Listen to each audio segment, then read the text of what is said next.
welcome back to Kill the Computer. My name is Caleb. As every week, I am joined by my co-host, June. How are you? I'm great. I prepared for this episode, stalking local celebrities, people very well known, entered their homes, stole from them. I know a little too much about Bob Odenkirk now in Chicago, so I feel like I'm ready to get into the mind of Club Chalamet. Did you start Club Odenkirk? I did. Yeah, no, you can follow that on Twitter. I have 13,000 followers already. I have multiple photos on there currently, so go check that out. Also joining us this week, you know her by now, I'm sure. She's been on a bunch of times. We're doing the Lost side series behind the paywall. Maddyson, how are you? I am wonderful. I'm also very excited. Personally, I need to start Club Renner. Okay. I'm because I've been disappointed that the app where I used to go to talk about all things Jeremy Renner, it's no longer there. So we need an alternative.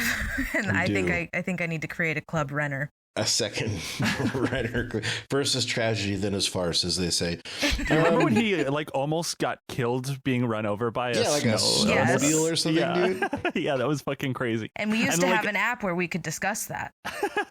And it's gone now. Someone knew that was coming and did not want people talking about that. Stephen Heck did that, dude. Inside job. Oh, man. We gotta get he did almost die, though. He's doing really well, though. He did have a bounce back because he was he got clinical depression or something like that. And he's back on his feet doing stuff or something. Mm-hmm. Good for him. Yeah, good for him. Little known tragedy around him also is he almost died on an elevator accident to escalator. Sorry, my bad. Escalator accident back in 2023. That was shortly after the snowblower. No shit. I'm sorry. I'm lying. Oh, okay. There was a bit I tried to get going with a couple of people, like a goblin mode type bit where he almost got killed in an escalator. Those are for the real heads. I used to be scared of escalators, and if that had been real, it would not have helped that fear. The shoelace getting caught. He is the kid. His shoelace got caught and it ate him. I just had an experience once when I was a kid where at the bottom of it, I would always jump off and make a big deal of jumping off of it. And I was like, you know what? I'm 9 now and I'm too cool for that. And so I just stayed put and didn't move my feet when we got to the bottom. And so I obviously fell and scraped my knee really bad on the metal of the escalator. And then that made me afraid of them a little bit because I was like, oh, they can hurt you a lot. They're in fact really dangerous. Yeah. We are going to get into an episode that is actually it's been requested of us for 2 years or something now. People have been asking us to do Club Chalamet. And we're going to. But before we do, this is the third main feed episode we'll have released since we launched the website and the merch store. We didn't obviously want to plug all that stuff on the episode with Ben and the Onion with the InfoWars stuff. It just kind of didn't feel good. But if you somehow missed it, we do have brand new merch available at shop.killthecomputer.com. We have a new website at killthecomputer.com that has all kinds of fun stuff on it. Games, you can listen to the episodes, everything right there. It's a very cool website made by B at Wash Your Crack. If you're in our Discord community, you know her. And we're doing a new thing too where if you're on the leaderboard at the end of the month, we're going to send you one of our coffee mugs from the merch shop. So play the games. It's a lot of fun. And yeah. More games to come. Also, I just looked because I was like, oh, what's B doing? She added a new game category that's inaccessible still. There's going to be 5 games apparently. These are not public yet because I think as of recording, there's only the first 2 still. Yeah. But she sent us the demos for the other ones. They're very advanced. So there's going to be 4 games on there soon. I have yet to check out these demos, but I trust her. They're fucking crazy. Anyway, it's like a roguelike with leveling systems. It's very silly. She is amazing. Yeah, she's cool. And there's other stuff coming too. I think forums and things of that nature. All the other things. Right after this, June and I are going to record our monthly mailbag episode, and you can actually use that instead of a conventional email if you'd like to hit us there. But yeah, check it out, killthecomputer.com. Again, just wanted to plug that, even though it's been a month now or something, just because, like I said, didn't really want to plug all that on the Onion episode. So, okay. Club Chalamet. Maddie, we were talking about this, what was it, like 2 weeks ago, and I was finally like, fuck it, we should do this episode because I don't know what it was. I've been one of the people telling you to do this episode for 2 years. finally wore me down. I was like, you know what? I don't know what it was. Just the it's time. Right. It's time. Well, her retirement, that was kind of the big. That was right. That's right. It was the big thing retirement that recently happened with her. Yeah, and like other people who had asked in the past, like, you know, that we should cover her, and I was kind of a mind initially, like, well, you know, I just feel bad, like. It's the look, don't touch aspect. You know what I mean? She wasn't as initially when we were asked. She had the Wall Street Journal interview hadn't happened yet. You know what I mean? So it was funny, but I was like, man, like, I don't know if I want to just like, you know, poke and prod at this random weirdo. But since she has you know, gone and done multiple interviews and is now definitely like a notable public figure, I think that it's appropriate to do this one. So, okay. With that all said, for those of you who don't know at home, let me ask you, Maddyson and June, what the fuck is Club Chalamet? What is this? What are we looking at? So for me, I've known of her and Club Chalamet for like maybe 2-ish years now. I don't exactly know what my like first introduction to her was, but I know it had to have it had to have been related to her like being at an event that Timothée Chalamet was at. I just sort of knew her as like a sort of oddly psychotic fan account of Timothée Chalamet.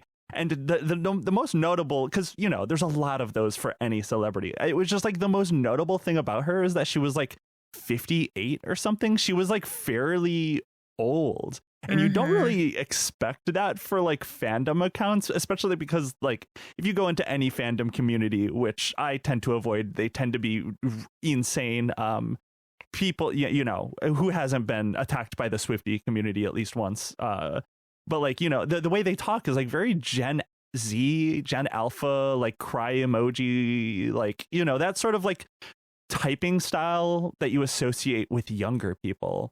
And she doesn't necessarily do that, but she just acts as psychotic as them, which I thought was super notable. She actually really types like the exact opposite. She types like she thinks she's like Shakespeare, which I think is really funny. I know where I was first exposed to her because I have unfortunately watched Keeping Up with the Kardashians since I was pretty young because my mom really liked it. And even though I really don't like any of them, I've kept up with them, like the show implies. And so when the rumors started, when Kylie Jenner started dating Timothée Chalamet, like 3 years ago now, there was a lot of denial with the Timothée Chalamet fans. They were very upset. They were, you know, saying it was all for PR, which I found interesting because the first year they were together, they were like not even photographed together one time, but whatever. But that's how I learned about her, was because she was one of those big voices when Timothée started dating Kylie Jenner. She was one of those people who was spreading that narrative that this was all PR, that Timothée was too good for her. And again, much like what June said, like you'd think these things are coming from like a teenager or somebody who is extremely emotionally immature, and instead it's coming from an almost 60-year-old woman. And that's sort of how she grew her platform. Like if I remember correctly, the little bit that I've prepared for this episode, I believe she was like only a couple thousand followers, but like in that instance when she became like one of the foremost voices for the Chalamet fan community, are you aware she like that grew she's also, a lot. Are you aware that Timothée Chalamet was not her first target?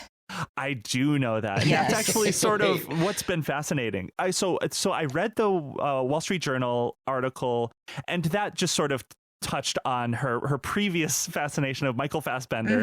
And I read something else. I read something else that mentioned it in like the same, just in passing, you know. But I dug into a much better resource than the Wall Street Journal, Reddit. And some people in this Reddit thread that I was going through, as it wasn't as deep as I thought it would be. Like, it didn't go into as much of her past as I thought. But apparently she fell off the Michael Fassbender train. Like, she moved on from him when, again, Got married in a very serious relationship. And that's like basically what happened early this year with Timothée Chalamet is she was like, I don't know what her post was, but it had to do with like the whole opera gate. Like, I hate that I'm calling it opera gate, but like the whole like opera discourse around Timothée Chalamet. And that was like, seemed to be like the final, like the moment where she was like, I'm done with Timothy. I'm over this. Well, and the narrative with her and with the Timothy fans, because since I'm on subreddits about the Kardashians, and obviously sometimes they'll post like the craziness that. Oh God, why do you do that? I don't know. I don't know. Crazy. Maddie and I we were friends on Reddit. We at least know each other's. Yeah, I mean, I've sent you my posts, I would assume. We actually use Reddit in very similar ways. Like, it's funny. Somebody, I don't know if we'll get to this question in the mailbag episode, but like somebody had mentioned, like, I looked at your Reddit history, Caleb, and you're actually exceedingly normal and just have like normal interests and hobbies on there as opposed to like Twitter or Blue Sky.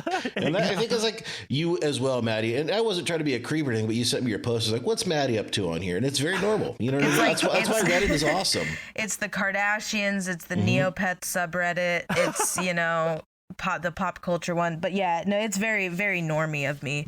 But on those subreddits, they post sometimes like the craziness that comes from the Timothée Chalamet subreddit. And the narrative for a really long time now, and I think especially leading up to Club Chalamet's retirement, is that Timothy is sort of making himself worse by being around the Kardashians. I think that they kind of are pushing that Kardashian curse thing where it's, any guy who gets with the Kardashian like ruins his life,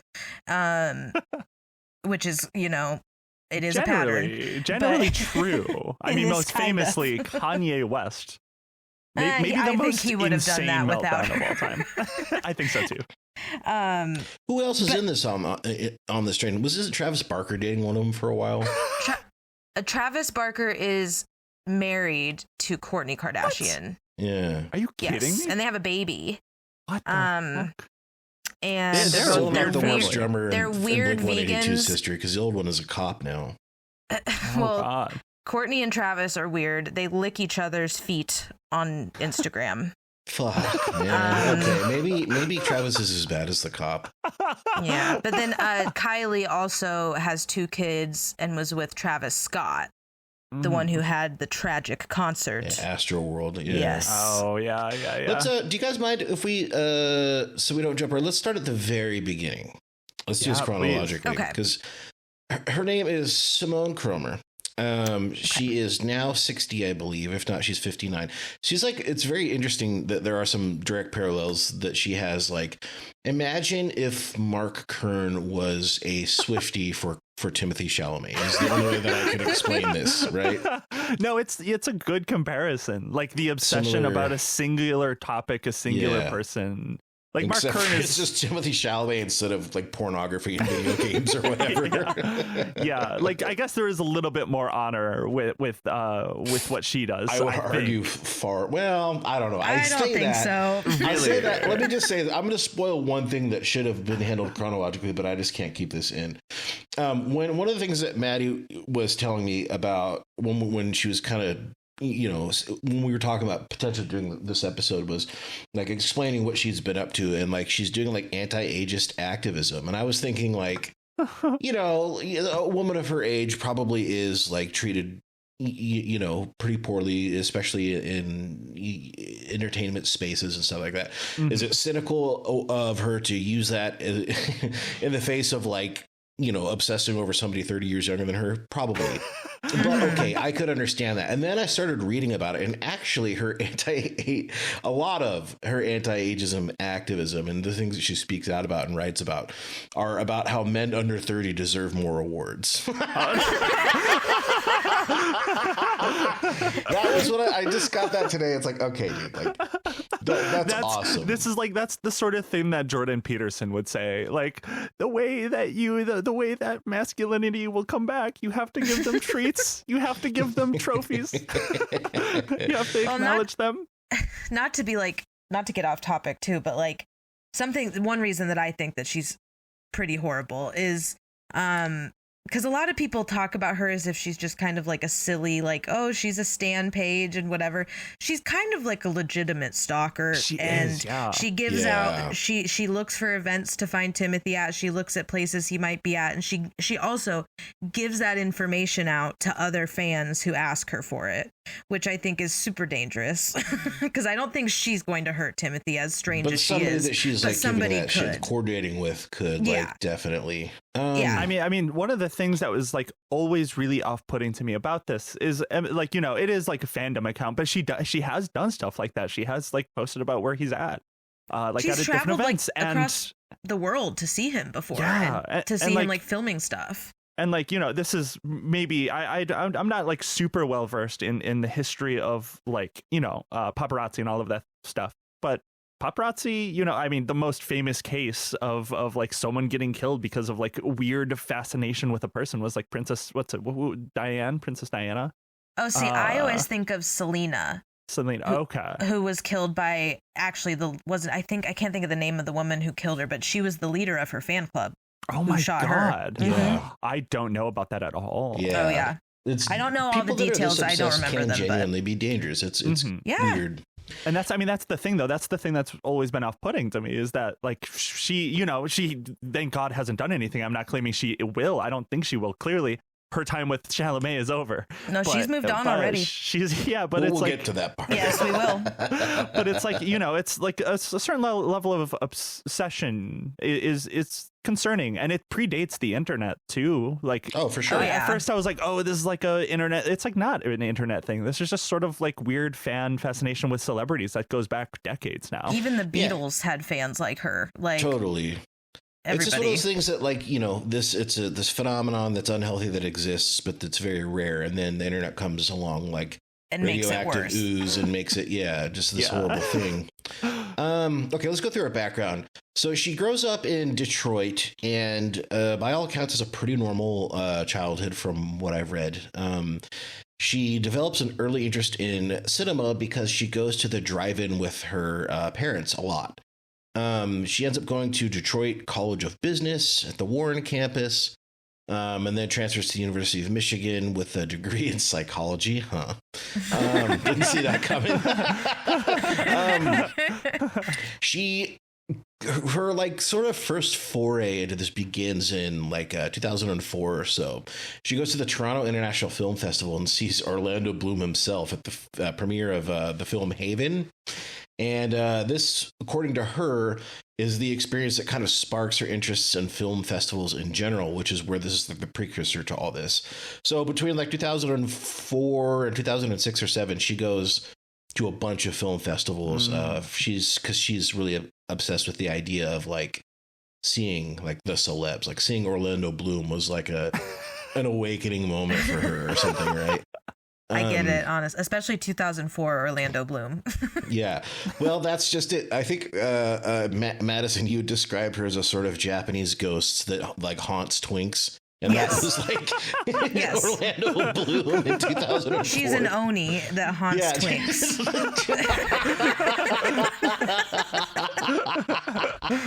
Yeah, that's how she became. That's how she became a ghost, man. So there's always been discussion about Timothée and twink death, and I think we can definitively say he has hit it as of a month ago. He has. Well, her retirement meant it was that time. Like that was the date he retired as a twink. Was her retirement too? Yeah. Aw. God damn, that's so great. her first foray into writing about any of this was do you remember the Brangelina stuff from back in the 2000s? She had a blog called Brangelina Fans, and it was all about that. That's honestly interesting that she was interested in a married couple. Yeah. At all. Yeah, like, that doesn't track with that's with not like her MO.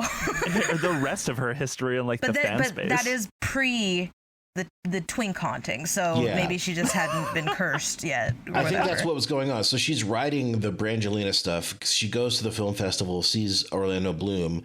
That happens, and then for whatever reason, it's not Orlando Bloom. I think it just awakened like some sort of urge deep within inside of her, and she gloms onto Michael Fassbender. Now, I am rapidly aging. I don't know who that is. Who's Michael Fassbender? What would I know? I of feel him? like I don't know him at all. I thought you would know. I mean, like I know the name, but I don't know if I've seen him in anything. I mean, okay, just looking really quickly, he was in The Killer, which I saw. I know this guy. He's in a lot of stuff. He's in Prometheus, yeah. Nothing I would be like, oh my god, Michael Fassbender. Like I've seen him, but I don't know the face. Character actor Michael Fassbender. That's so funny, dude. Okay, for whatever reason, that's like his. So what do you know about this part of her life, Maddie? Because this is like when she kind of becomes like the Oni, right? Yeah. I mean, I don't know the specifics of like what her online presence was when it comes to Michael Fassbender. I'm assuming she also had some kind of blog or account or something where she was posting about this, because I know that people have found some of the stuff that she's posted about with him. But yeah, I mean, it seemed to be similar to how she has treated Timothée Chalamet, where it's I think she sort of puts him on a pedestal and sees him as this, like, because I think with Timothée Chalamet and probably also Michael Fassbender, she sees these people that she attaches herself to as underrated and like super talented, and that people just don't see like how talented they are. Because that was like the whole thing with Timothée. She found out about him through the movie Call Me by Your Name, which was one of his first like super big movies. And so I think that's probably where her ageism activism comes in, trying to get these men to, be nominated and win more awards, because she thinks they're all like underrated and they deserve more fans. And so that seems to be her like mission when she finds these guys, is that it's somebody that she thinks deserves more recognition. And which, I'll agree with her. I being completely honest, I love Timothée Chalamet. I think he's a fantastic actor. Every single movie I've seen him in, I'm like, well, I haven't seen all of his filmography, but the ones I've seen of his are like, damn, he's like one of my favorite actors right now. I probably she does have a little bit of taste. I will have to say that. I think that with her, it starts as that. It starts as like, oh wow, look at this young male actor who isn't getting the recognition I think he deserves. But then it turns into like an obsession of like, this person is amazing and I just can't get enough of them, and I think that they're the best actor out there, and I'm gonna be their warrior. Like it spirals out of control. It's so strange because I was in school, middle school, high school, at a time where it was like fairly normal for people around my age at the time, like 14, 15, 16, 17 even, to have like fan blogs on like Tumblr, for example. Like I knew a couple of people, not super well, but in high school that were like big super Hulock people that like obsessed with the actors behind those shows, and they sort of acted and posted in ways that are very, very similar to Club Chalamet. But again, they were like 15, 16-year-olds at the time. Did either of you guys ever participate in this community? Either of you ever read or perhaps maintain your own fan blogs? I never did. I never did. The one like only thing close you could say to that is I did run like a while ago, close to over a decade ago now, like a Pokemon like Tumblr account. That it wasn't super big or anything. no chance anyone ever saw it that's listening to this. But that's like my only foray into like anything similar to this. And of course, it wasn't about an actor. So it was like, I wasn't like rabid. I just was posting about Pokemon and different things about Pokemon and in like a Tumblr way. I was going to say, I guess if like a Tumblr page counts, then I did have one that was dedicated to Naruto back when I was pretty young. Hell and yeah. I also had one that was because I went through a phase like 5 or 6 years ago where I was obsessed with movies. Now, this was probably like a decade ago, actually, but I was obsessed with movies from like the 30s and 40s. And so I created another Tumblr where all I posted about was like actors and movies from that time period, but also most of them were dead. So I could not have been obsessed with them in the way that she is. You had she has an age gap situation with her fascination, but you also did. They were just 100 years older. Yeah. I did have it wasn't really a blog, it was a group. And it was, I got a book and I had this idea. This is years ago. It was a Beach Boys book about, and it was like, all it was literally just what they were doing every day from like 62 to 74. I mean, it was just like literally a history, like who was in the studio, what were they working on, what, all the personnel and all that stuff. Very boring. But what I ended up doing was like kind of queuing. I got the digital version of it. The ebook version of it, sorry, and just queued up all these posts and let it run, and it ran for like a year and a half, and then I sold it for $1,500. Oh my god, dude! about 3 hours worth of work, and I ended up selling it. So that's the closest I've ever gotten to, because I was still in my like internet marketing grind set back then, Yeah. Anyway, that's astounding. I actually expected, Maddie, for me to learn that you had been running some fan accounts, but that's okay. No, I did used to write fan fiction, but that's exactly why, because you told me. It was pretty much exclusively about Naruto, so. Yeah. And it was pretty much exclusively just me fantasizing about dating different Naruto characters. Were you on AO3? Was that your place? Is that where you posted? No, this was back when Wattpad was still pretty decent, because now it's full of ads and AI and stuff, and it sucks. But that's where I used to post, was on Wattpad. What's the old one that's still around, the big one that was huge back in the day? AO3, probably. Is it AO3? Mm-hmm. This is not my original idea. Somebody had mentioned like some of these go back to like the late 90s, 2000s, like an archive. And I think I showed you this, Maddie. I posted a couple of these on Blue Sky, and I don't think that people thought it was funny as I did. But I went to like the weeks after 9/11 and the Dragon Ball Z fan fiction, and there's oh my god, there's like so many people that wrote like DBZ fan fiction of like Trunks stopping 9/11 from happening. I know I showed those to you, Maddie. I was laughing so goddamn hard. No way. So oh my good. God. Wait, you need to send me some of these. I want to do a whole episode on like 9/11 fan fiction. Yes. I have this all bookmarked it's one of my rainy day episodes when you're like, hey Caleb, a guest council. I'm like, fuck. Then I'll pull that 9/11 out. 9/11 fan fiction. That's not something I ever imagined could be a topic we could talk about on the show. I bet there's stories for almost every fandom that existed at the time that had like a character that could have done something. Yeah, Ninja Turtles fan fiction of 9/11 does exist, by the way. I could see them stopping it.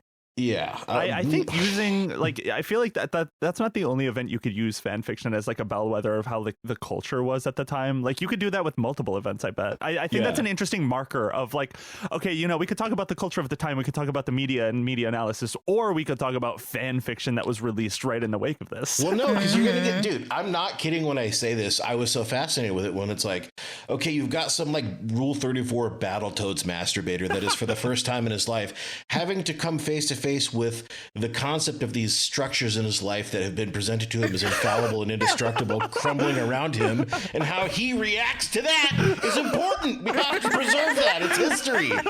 Okay, you've convinced me. We're doing this. We're doing this episode like hopefully soon, within the next month or so. We'll do it on the next 9/11 anniversary. Let's get back to our friend Simone Cromer. There was actually an interesting parallel here to Chalamet and some of the other, I guess, obsessions that she's had. According to a friend of hers at the time, Kaylee Donaldson, who's a writer now, did an interview and was like, well, Fassbender was accused of domestic violence, but that didn't really seem to bother her. She actually gave up on him when he married Alyssa Vikander. Mm-hmm. Oh my God. And that's why she moved on. That's what, so that was in, what is it, 2017 or something?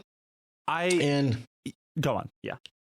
And then, so she's wandering the land of wind and ghosts for about a year until she finds Timothée Chalamet. I find it really interesting. I'm not old enough to like be familiar with what people talked about, like Michael Fassbender online when he was younger. But I am familiar with generally how fandom communities talk about people these days and how they talk about Timothée Chalamet up until fairly recently when he started dating Kylie Jenner. And it seemed like there was this desire that he be a gay guy or like bisexual and like be like not date women, which I find fascinating that there is people wish casting on. Oh, that's not these, new in any fandom. It's definitely not new. But my first like exposure to that behavior directly was with Timothée Chalamet, because I did start to see, a lot of people melt down about him not being a gay guy. And it's like, I wish every man was a gay guy too. Like, goddamn, I wish that would be so awesome. But that's not the world we live in, You so it's like introduce these women to Yowie. Well, part of it though is because of like a lot of people's first big introduction to him was Call Me by Your Name, where he plays a gay man in that. Well, it's actually like a gay teenager, I think, in that movie. And so I think that gave people this idea that he was like kind of secretly gay. But the one fandom where I see that in the most is actually the Swifties. There's like a decade long conspiracy at this point where they think she's a lesbian. And like, to be honest, I can't think of a more straight woman than Taylor Swift. And these fans are... She might be like vaguely whatever, but she's like, I don't think that... So also, just for context, we did do an episode of this I don't like promoting the back catalog very often, especially prior to Kill the Computer days. But we had, I think it was Julian of QAA on, if you remember that. That was a really fun one too. It was like 2 years ago now. Mm-hmm. To discuss the lesbian Taylor Swift conspiracy. the Gaylerism. Gaylor, that's what they call them. And like, at least with Timothée Chalamet, it's like, I could understand why people might think he's gay.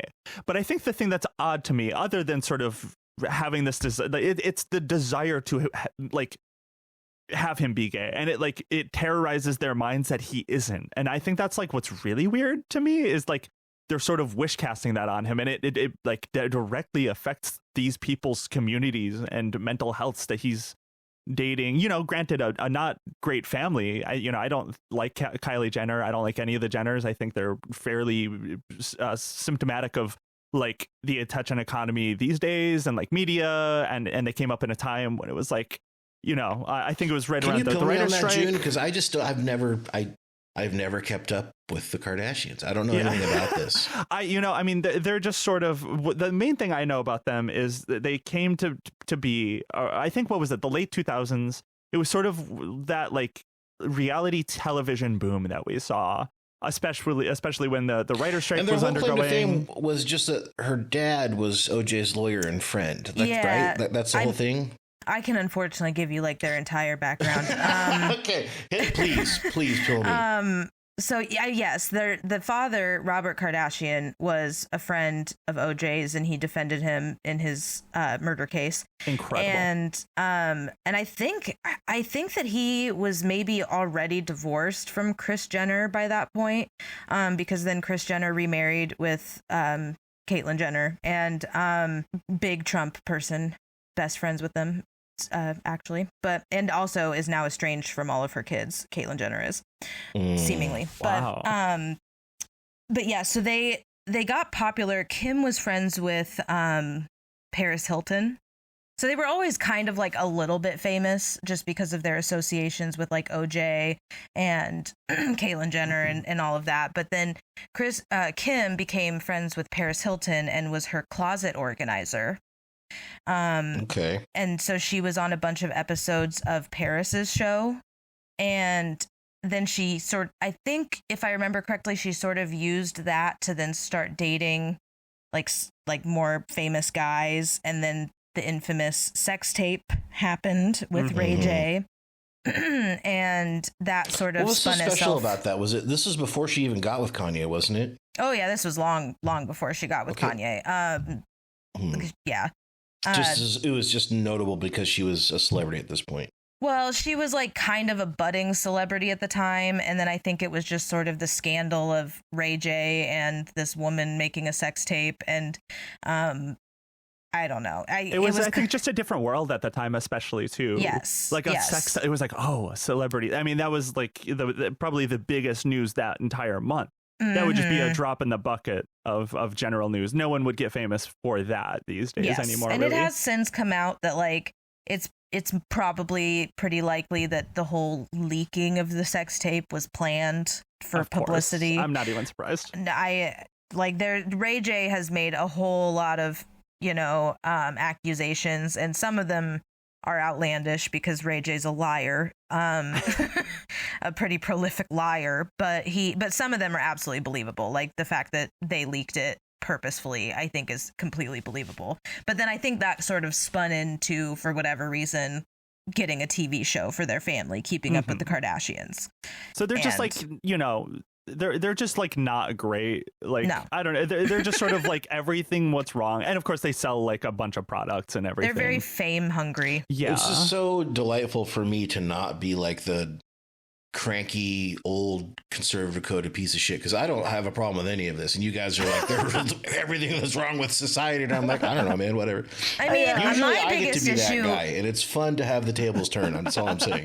To be honest, I mean, I wouldn't have kept watching them if I completely hated them, but like my biggest issue with them specifically is all of they've gotten so much plastic surgery and lie about it, and I don't really care about getting plastic surgery, but specifically Kylie Jenner was one that got a lot of heat for this because she got so much plastic surgery like right after she turned 18, and actually probably a little bit before that, but she would deny it every time anybody asked, or she would come up with like I remember one time people thought she got a boob job, and she started telling everybody no, I was just on my period, so they looked bigger.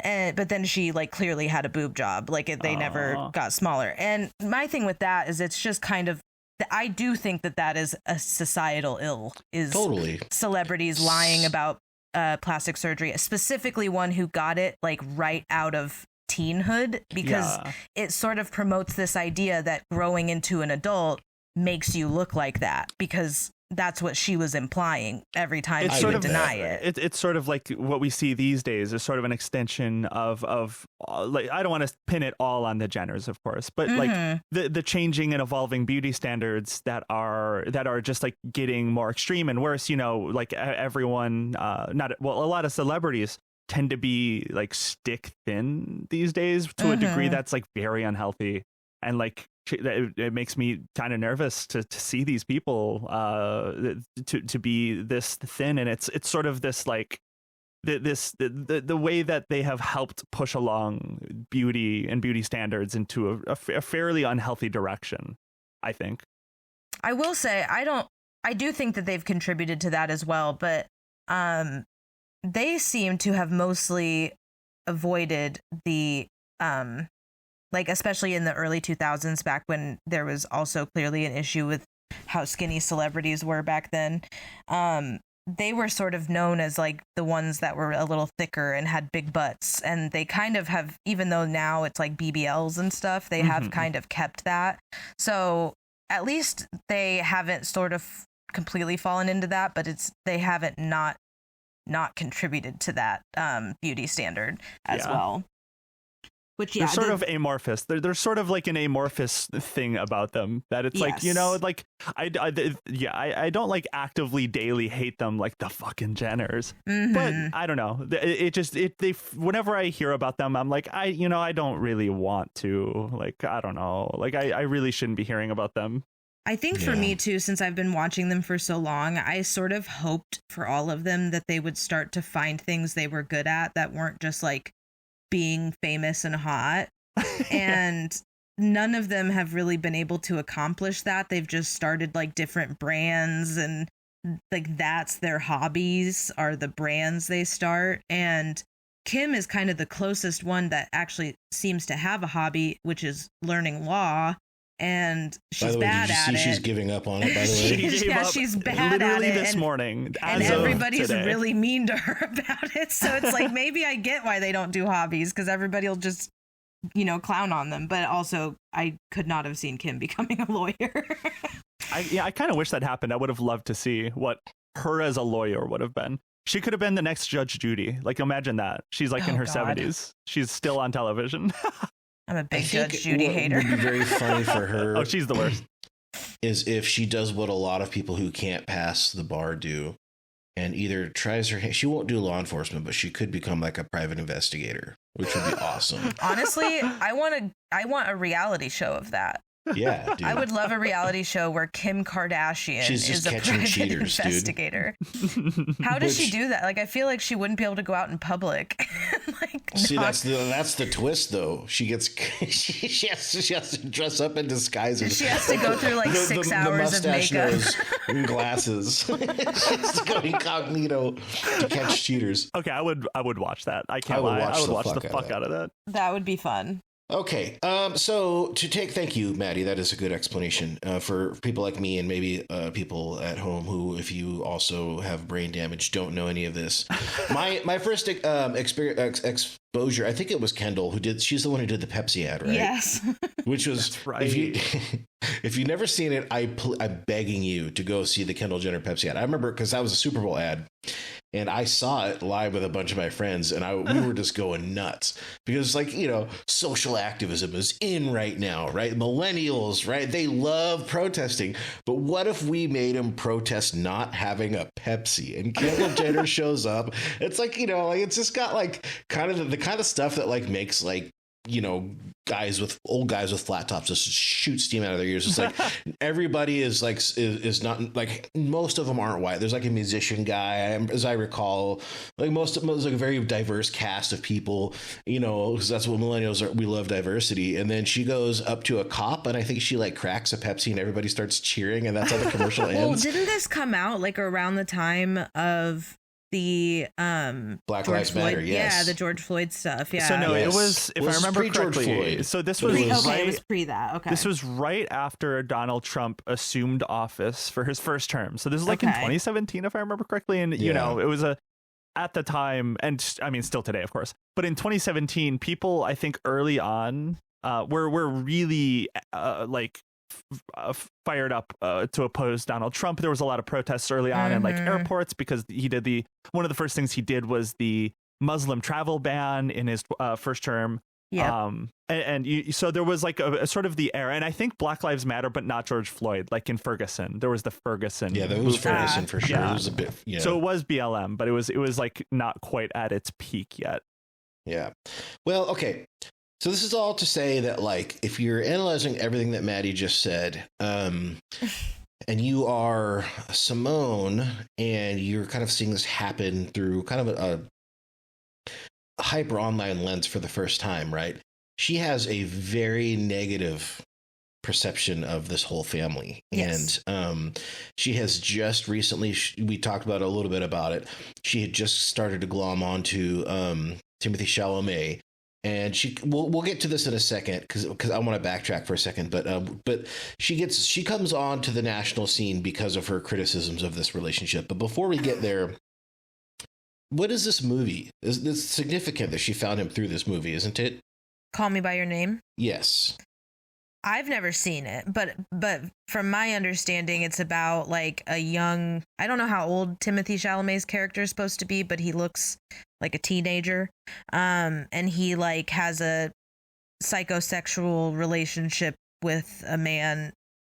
And that's kind of all I know. So, and I know there's a peach. I know there's a peach involved. From my interpretation, really all I know about this in relation to her is this just seems to be when the fandom around him started, like that we know of today. It's like, it's probably a good movie. I haven't seen the movie, to be so honest. I have not seen it. Maybe I'll watch it one day. But I think this sort of spawned that sphere for him online. It did, and I think it's a very interesting parallel to her next target, who we'll get to. Yeah. Oh yeah. So this is 2018 or so. She's got the account X and then Instagram. It's kind of like not that big of an account at first. It's got a couple thousand followers, which, considering, I mean, spam, it wasn't nearly as bad as it is now, but it was still, if you're like I'll tell you, as a guy who used to run bot accounts, Club Chalamet, that's who you target, right? Something very, you follow a bunch of accounts to look normal or something like that. So I would imagine early on she has a pretty heavily botted following, not that big. But she goes, it's not for a couple more years, I feel like, when she starts the first rumors of Timothée Chalamet dating Kendall Jenner? Kylie Jenner. And she goes nuts. So why don't you tell me about this, Maddie? This is the meat and potatoes of this whole episode. Yes. So, well, the thing you have to know is that when Kylie Jenner and Timothée Chalamet started dating, he recently actually confirmed that they've been dating for 3 years, which the first entire year that they were dating, they kept it almost completely hidden. Like, there were rumors here and there that they were dating. There were a couple of paparazzi pictures where you could barely make out that it was even them in the pictures. And so during the entire first year that they were dating, I think she kind of became known for her comments on it because, one, she was much like all of his fans. She was in denial. She was like, this is fake. There's no actual pictures of them. They aren't dating. and then they would say, well, if they are dating, it's PR. Chalamet trutherism. I love that. Yes. And so, yeah, the first year it was denial, but also they were making it clear that they hated Kylie Jenner, hated the Kardashians. And the thing is and this is, I think, really the big reason why they hate the Jenners and the Kardashians, is because they see Timothée as being too good for them. They see him as too intelligent for them. They see him as too, just, I don't even know. He's just a nice boy. But the thing is he's this, amazing actor, and they think that he's this deep, literature person. They think that he's this deep, pretentious guy that he, I think, kind of tries to come off as sometimes, but in his heart of hearts, he is a frat boy. He loves sports, Yeah, yes, and a frat boy, who do they like? Hot girls with big boobs. Mm-hmm. And that's what Kylie Jenner is. So really, they're kind of a perfect match, but they don't see him that way. They see him as this brooding intellectual who is too good for his art form type of thing. Let me be honest, he could be both, right? Who knows? He could be. He loves film. He's a big film, obviously he's an actor, but he seems to know his stuff generally about films and film history and all sorts of stuff. So I think my take is he probably is a little of both of those categories. Well, and I think another thing too, people assume that Kylie Jenner is super stupid, and I'm not saying she's intelligent or super smart, but very little of her actual personality, I think, is known. She's never really been somebody, especially not in the last 10 years. She's not been somebody who shares a lot about her personal day-to-day life anymore. She doesn't film for the shows and stuff. So interesting. So in my mind, I'm I don't really know if we can say that he's too smart for her or too whatever for her, because we don't really know what she's like. And maybe she is just as smart as he is, and also kind of stupid at the same time he is, and so they're perfect. We don't know that. It's such an extreme form of parasociality. It's kind of terrifying. It's very much putting him on a pedestal. I think that's what she's done with every person she has, obsessed over, is she sees these people as above everyone else in the industry and other industries. Mm-hmm. Do you guys know, I'm sure most people listening to this will be familiar with the tweet, Will Sennett, one of the best tweeters of our times, that I would strike Timothée Chalamet out in 3 pitches tweet. You remember that? Mm-mm. It went viral a long time ago. I'll read it to you guys, and I just wonder if she ever saw it and what her effect of this be. Because Will Sennett was a very funny guy. I would strike Timothée Chalamet out in 3 pitches. Yes. Slider outside. He feels like he's drowning. Curveball in the dirt. Of course he's chasing it. Ladybird sucked. Kill yourself. And then bang, 97 miles an hour inside corner. You're out. You were always out. You've been out since the day you were born. One of the greatest posts just of all time. I think that's like Hall of Fame. That's a Hall of Famer post. He has so many. He's so underrated. He has so many. Like I know she was fuming over that. Yeah, I want to know if she saw it. And if like, she did was like, see it, she would have quoted it and been and talked about how disrespectful it was. Actually, he would hit a certainly. home run. Well, that post contributes more to culture than Club Chalamet. Let me be honest. I mean, yeah. If anything, though, I think she would only really find offense in the criticism of his movie of like saying Lady Bird sucks. I think that'd be like the only thing. That's true. I think that'd be the only thing she'd be mad at. She'd be like, Lady Bird was a masterpiece and Timothy is an artist. You know what though? When you're down 2 strikes, you can say that Lady Bird sucked. You know what I'm saying? Like you have to get in his head. Tension is high. I never saw Lady Bird. You got him down on 2 breaking balls. You tell him Lady Bird sucks and to kill himself. Sucks. He's in his own head. He is drowning at that point. He's trembling. Okay. What's up? So she calls Miss Jenner Slurpy Jenner. What is that Yes, about? I don't know what that's about. From what I saw, it's like she calls him Slurpy because it's like cheap. It's like, okay, like you can go to the gas station and get a Slurpee, or you can have like I think she would compare it to someone else he used to date. I think what was her name? Depp. I don't remember her Lily name. Rose Depp. Lily Rose Depp. She would say that she's like wine. She's like a nice refined wine. So like Slurpee was always like in comparison to like her like his previous relationship, I guess. Yeah, there's also been ever since they like started more publicly dating, his fans and the Lily Rose Depp fans have been like, anytime Kylie Jenner wears anything that is remotely similar to something that Lily Rose Depp has worn, then people are like, wow, she's copying so that he'll love her.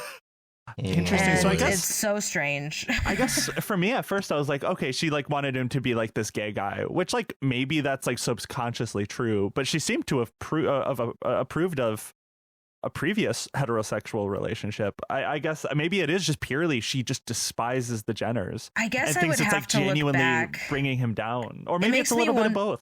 Well, it Maybe. makes me wonder if she actually did approve of that relationship while it was happening. Okay, yeah, Because that I don't know. maybe she didn't, but now she's like, oh, he was still so much better off with her. He should have stayed with her. Yeah.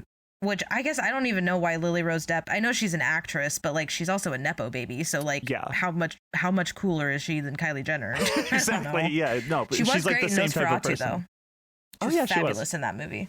I think it's really funny that during this time when they're dating Chalamet and Kylie, Timothy and Kylie, that she would like post photos, Club Chalamet would, photos of Timothy at events and purposely crop out Kylie Jenner. That happened recently. Yeah, And it was like, so not funny. Not even It's mention so her. beast mode. No, it happened recently, and it was so fucking funny because she posted. There was like a clip of somebody got a video of the interaction, and all she did was she like went up and she like touched his back and then got a selfie with him. It was I saw a that. very, very, very quick interaction. But then when Yeah. she got asked about the interaction online later, they were She like, posted "Oh." the Getty Images stock photos. Well, they She's said- like, they here's said, me touching his shoulder. Somebody said to her like, "Oh, how was Kylie?" Because Kylie was like right there, and she goes, "Kylie was fine. I nodded." Or she like made up something of like, "I nodded at her," or like she said something to me, something where it was like that clearly didn't happen because we have video of the interaction, Miss Chalamet. But she tried to come off like Kylie, like she like stood up to her or something, and it's like, girl. She doesn't know you. She faced down the And if great she does evil know you, it's within. because you're the one that they're looking at putting a restraining order on. Like that's that's why she recognizes you. Well, we jumped ahead a little bit, and that's my fault. Sorry, but I think it was the Beyonce's Renaissance tour. This is early September 2023 is when they were first photographed kissing. And as soon as that goes out, Club Chalamet in the span of like 48 hours posts like 100 times. And then also hosts a Twitter space where she's saying that this is fake. She's saying that this is like a PR thing and that's not real. And Maddie, do you want to explain her rationale behind this? Because this is what got me to say finally we should do this episode. Yeah, well, so the PR thing, I mean, she and a lot of the Timothée fans they believe they're that doing the Gaylor thing for sure. Well, it's not even necessarily that, but they just think that he's being like paid to do this. I've also seen some of them who act like he's being held hostage, which is interesting. But mostly they think that he's being paid, and that like I remember like especially early on when they first started to be photographed more together in public, every single time like pictures of them at an event or just like out in public would come out, people would be like, oh, this, like, especially if it was at an event, they would say like, this must have been costly for Kris Jenner to get him to agree to take her here. Like especially the first time she went with him to an award show.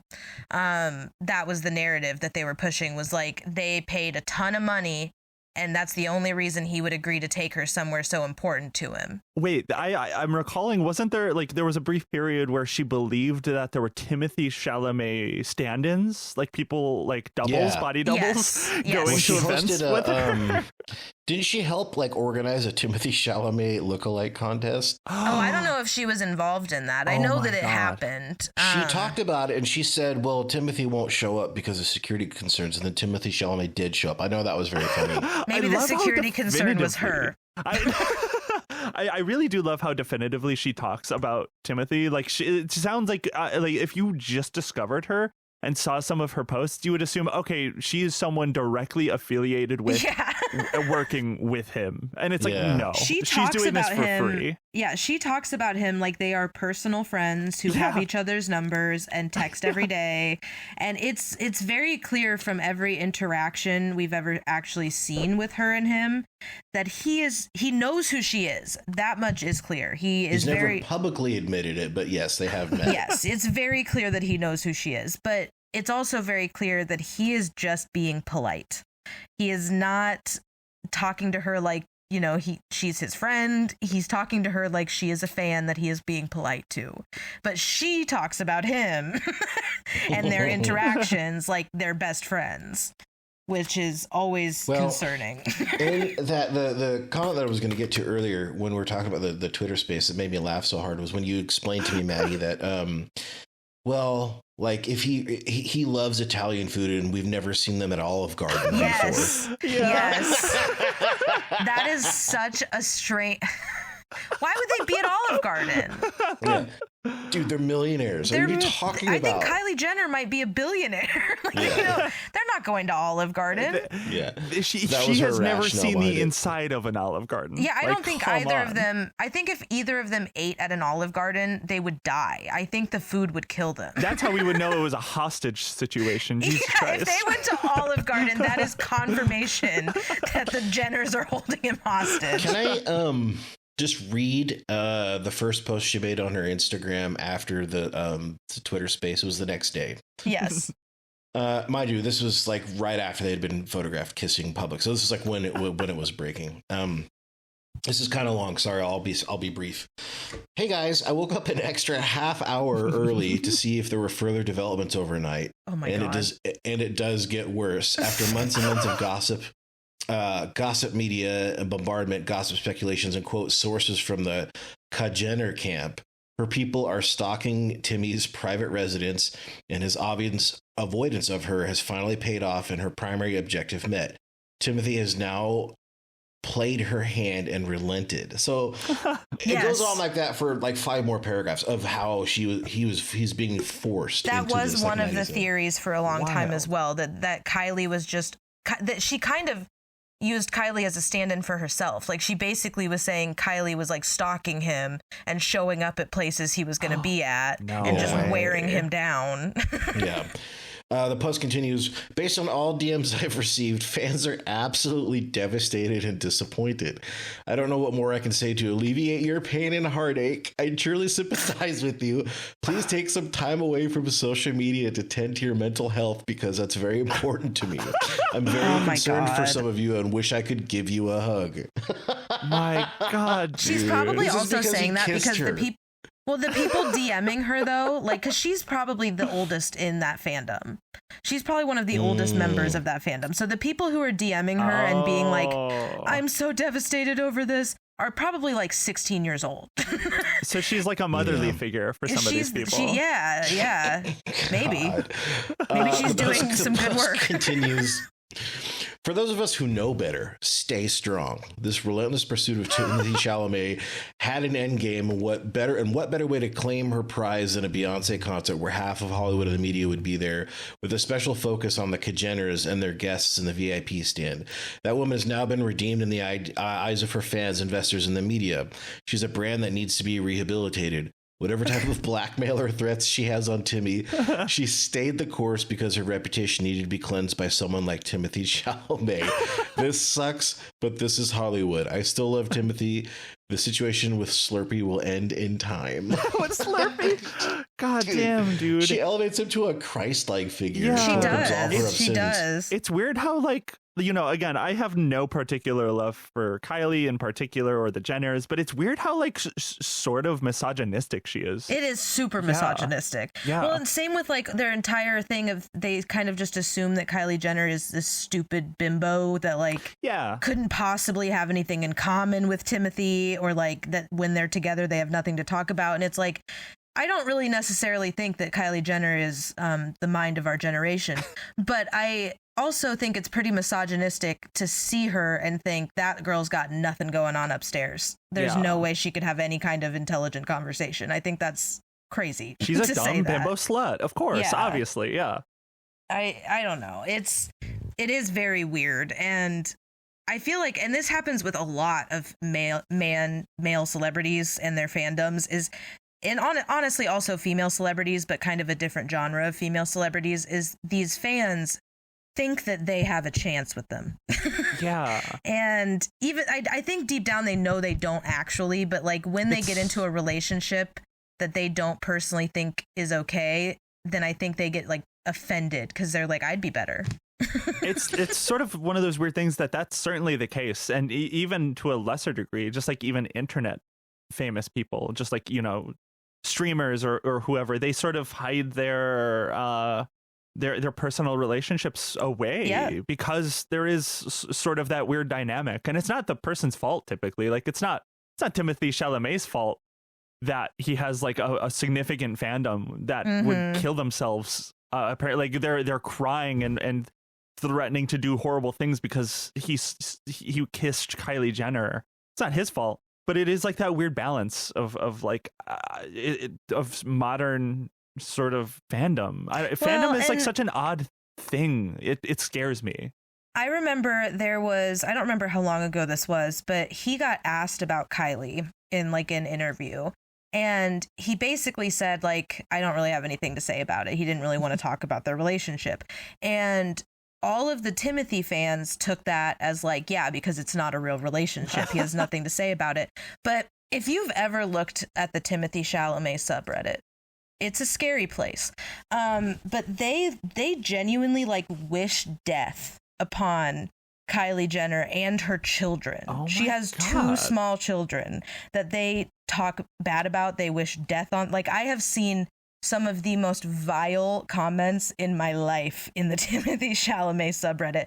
So in my mind, when he says, I don't have anything to say about that, I don't want to talk about my relationship, I feel like he's avoiding talking about it to avoid more heat on her. Like, and maybe it's not, maybe he just didn't want to talk about it. But in my mind, it's like, yeah, maybe he's trying to not send his fans after her even more because they are insane. Oh my God. It's a scary play. I don't know if it's still going on there. I don't know if they've given up on all of it. I'm looking at it right now. There hasn't been a super recent Kylie Jenner mention, but Maybe they There's a finally lot- stopped talking about her. Maybe there is a lot more other photos of him with other people though. So I think It might there's be- maybe a policy to ignore her. Maybe because honestly, they were sending death threats. It might be where they had to lock it down, or they would have lost the subreddit. Oh But my God. because there's a similar thing with like one of the Harry Potter subreddits where it's like J.K. Rowling is the Voldemort of the subreddit, and you literally can't bring her up at all because they don't want any of the debates about her. So it's like God nothing- forbid they still enjoy Harry Potter. Like they This still have book to just enjoy Harry spawned Potter. into existence. Yeah, is how they they're- treat it. Jesus Christ. I love Reddits. I love subreddits. I love subreddit drama, but like I Yeah. remember for a while there, like a lot of those comments were getting reposted into the Kardashian subreddits because people were like, these people are wishing death on children. That's pretty crazy to do. Like whatever you think of Kylie Jenner, that's pretty insane. Yeah, I'm 2 months back now, and I have not seen a single mention or photo of Kylie Jenner.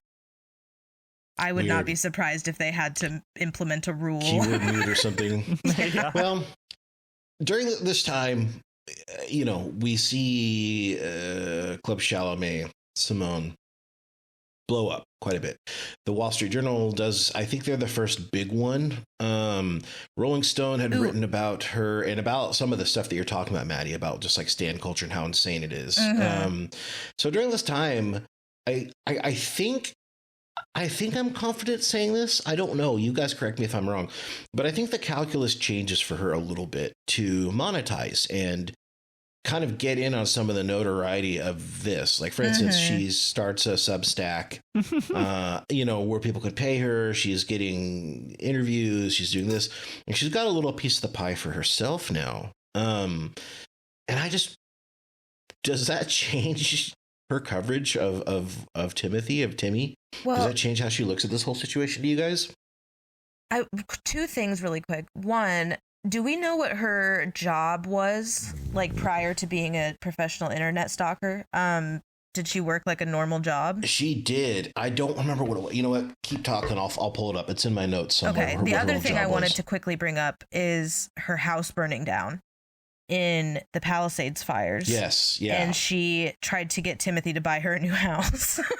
I don't remember what the exact tweet was, but it was like, I think she tagged him in it and was kind of like, I've been a long time fan, and kind of like not necessarily saying buy me a house, but like I would appreciate if you wanted to get me a new house. And a house burning down is traumatic and horrible, but it was just She's like a hospital administrator. She works in like healthcare administration. So yes, very normal job. Okay, very normal job. Okay. Yeah.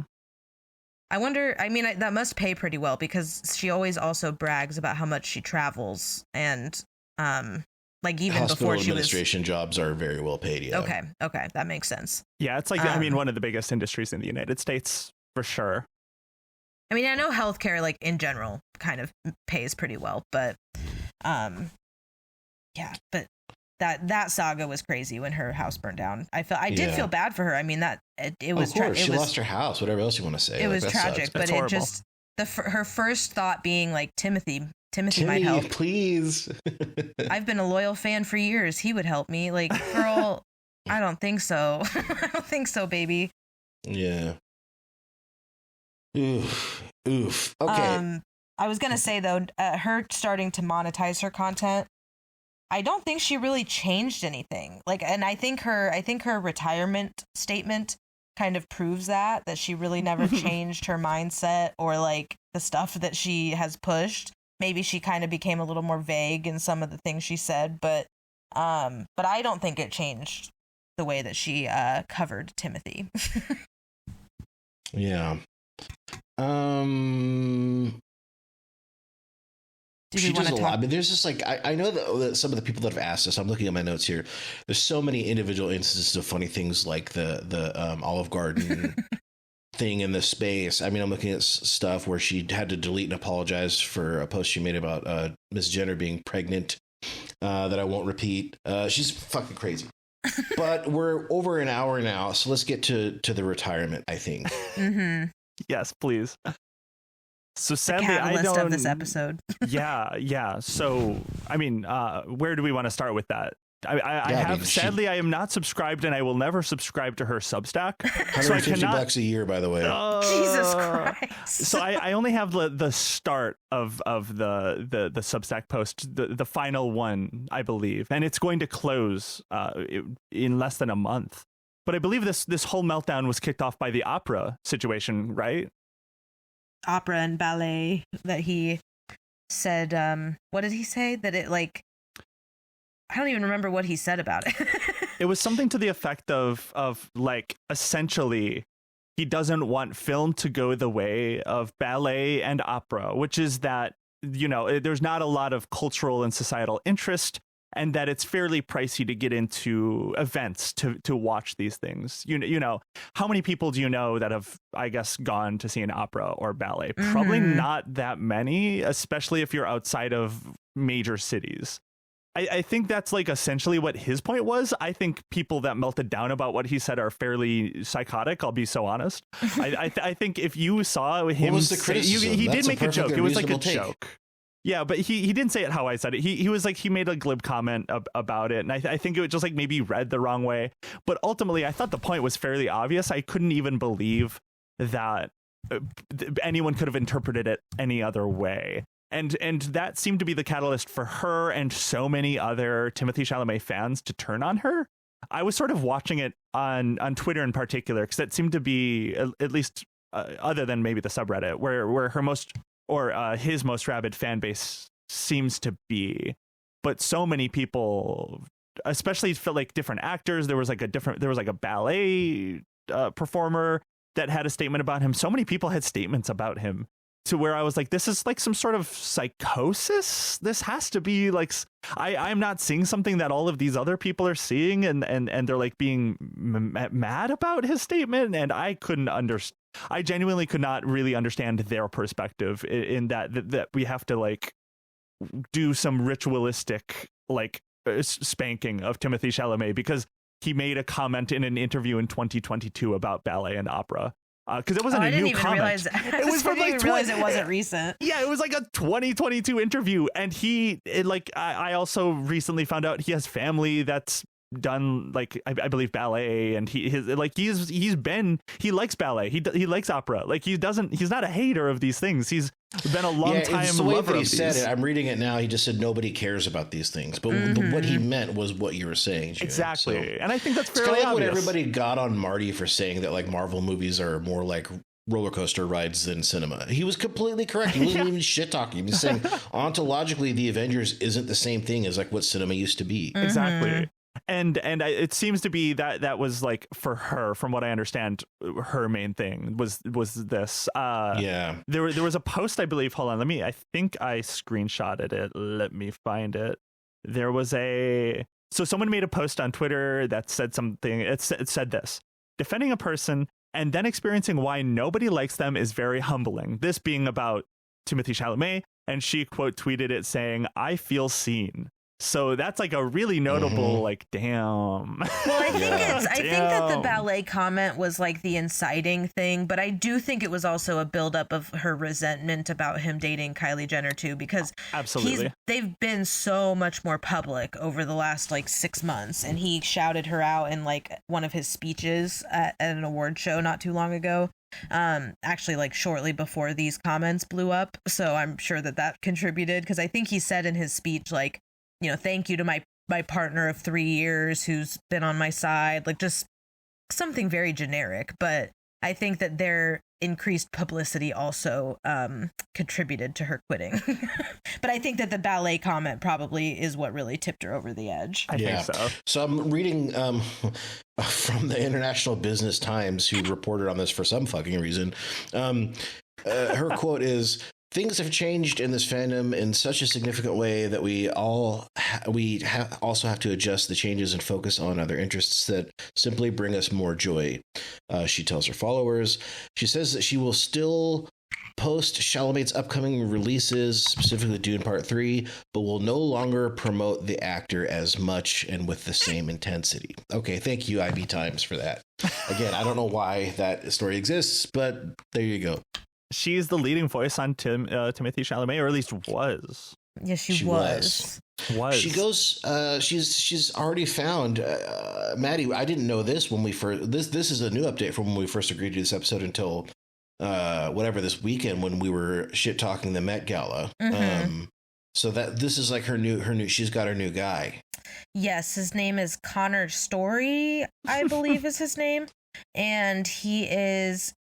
He was on the Heated Rivalry show, the one about gay hockey players. Yeah. Which is a parallel to how she discovered Timothy, where he played a gay character. But I do believe Connor's Story is actually gay. I could be wrong on that, and if I am, I'm so sorry, but I believe he is. So maybe she's found her perfect twink, because he will never marry a woman that she disapproves of. But yes, she has. I think. I mean, all she said about him, I think, was that she was like keeping an eye on him and that he, looks to be promising.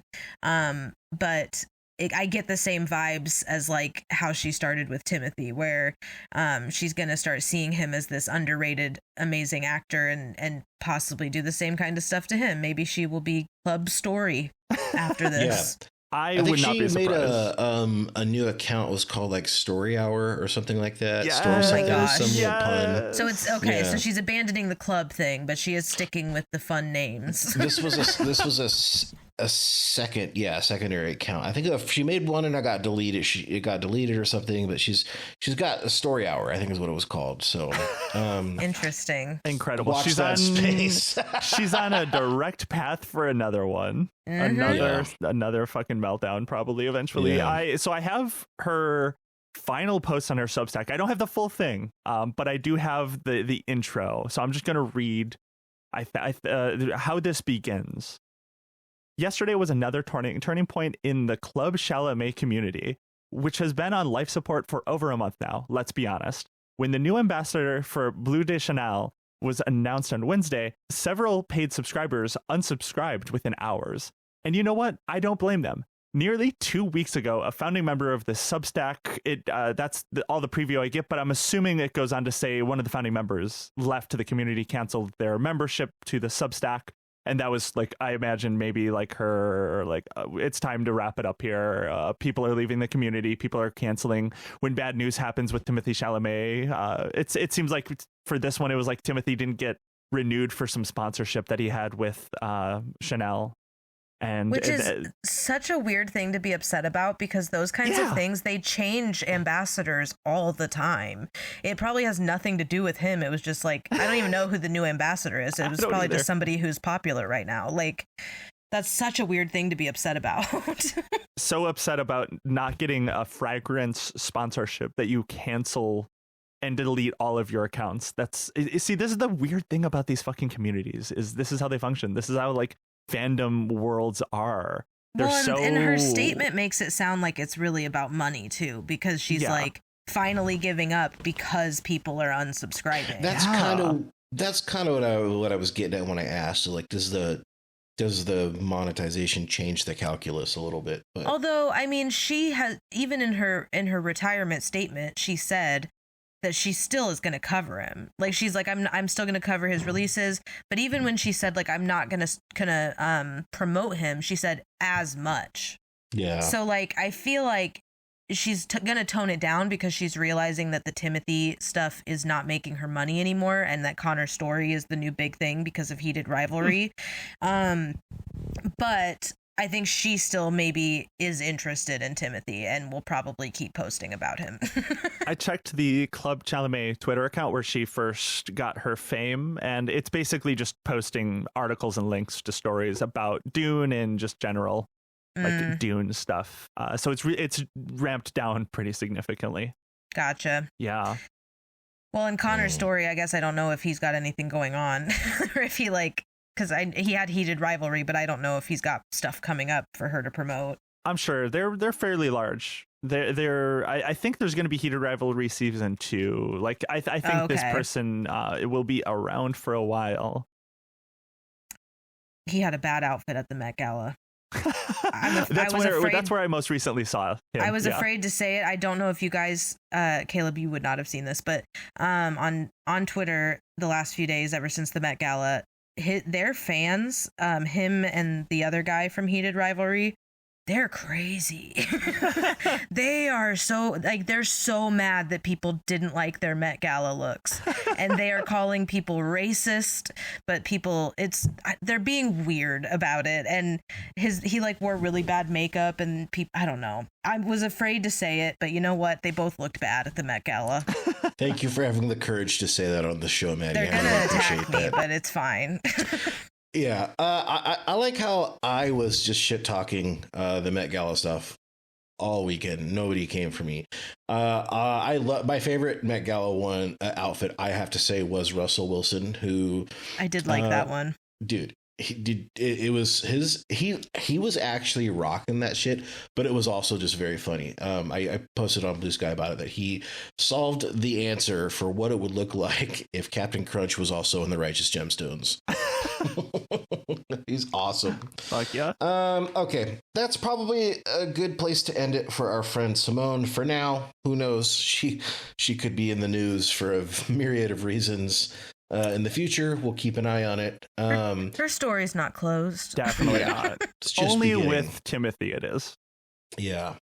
Maddie, do you have anything you'd like to plug for just really quick again? We do the Going Back side series behind over on our Patreon with Maddie once a month. Besides that, you got anything going on you want to plug? No, I don't think so. I think last time I brought up Neopets. Yep, Neopets, the Muppets. And they're doing pretty well. They have a new plot going on the website. Well, it's a continuation. I guess pray for Rudy Giuliani. That's what I'm going to say. Friend of the show. Friend of the show. We want him Friend dead. of the show, Rudy. We want him to die. Friend Hopefully, of the show, Rudy. Pray for whatever deity will take him away from us. Yeah. That's what I'm praying for. Let's try to think. I don't think we really have anything else to promote. We went on Better Offline. June and I did like 2 weeks ago. That was a lot of fun. We talked about Alex Karp and his school shooter manifesto. Use the website, please, and play the games. Maddyson is in one of the new games that B has not released publicly, but is being worked on. Maddyson is a character in that game, so I haven't really played it yet, but I'm looking forward to it because the other ones are fun. So, and again, if you're on the leaderboard, we'll send you a coffee mug. So killercomputer.com. That's what I got. That's all I got. All right, Maddie, thank you so much. Maddyson, excuse me, thank you, and we'll see you guys next week. Thanks for having me. See ya.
the computer.